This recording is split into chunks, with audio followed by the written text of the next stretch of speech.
Hey, I got a question. I lived in, I'm originally from the Pacific Northwest, but I lived in Southern California for a while, and I could often appreciate a bartender by buying them a shot and drinking with them. They'd usually sip it. It was not like college shots, it's just, a little sip of Fernet here or there, something like that. Right. Um, but here in Oregon bars, in the before times, Right. uh, bartenders refuse. They say, I can't drink on the job. What's the Right. deal? It is because we have a state-run liquor control called the OLCC here that has so much control that they can actually arrest you. Um, they actually arrest they themselves arrest college students. I know in the college towns and things like that. They can cite us for it. There is a very strict rule about not consuming any alcohol here in Oregon if you are on the job. Um, I'm torn because I will tell you this, as trying my best to be a responsible um, provider of spirits. You have to be responsible with it, right? I'd also So the idea behind it, John, is that if you are drunk yourself, you can't assess others' drunk level Mm, and mm, not continue to provide spirits for them at an unhealthy and even dangerous level, and more so dangerous to the rest of society, even less so to that person.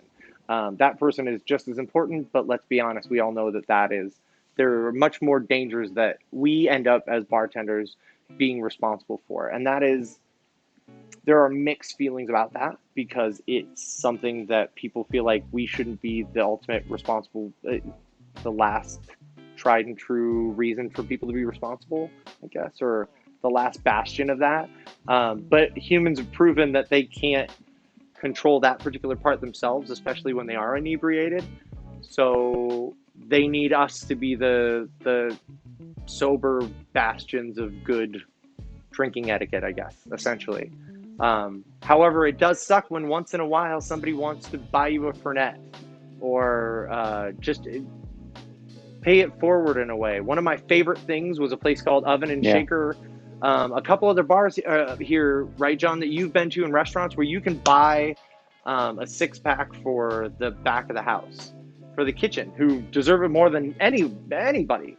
Um, but those of us in production are um, no better, but working 10 times harder because we're trying to create for you more than anything else, and make something with our hands that is destroyed within minutes, but we love the reactions that everybody gets Mm. from it. So that being said, yeah, I kind of got off point. Sorry, John, but it's a responsible thing that I will take with it. But also, I don't want a bunch of bartenders out there totally wasted and sending dangerous folks out into the streets left and right. Mm.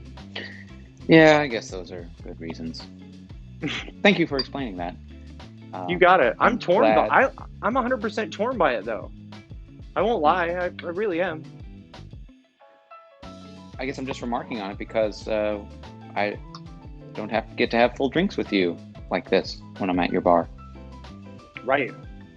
It is So something I'm that grateful like for this moment. you and me both. And hey, if we keep going in the direction we're going, maybe we can figure out a way to be able to do that with folks and not have it be like that. Mm.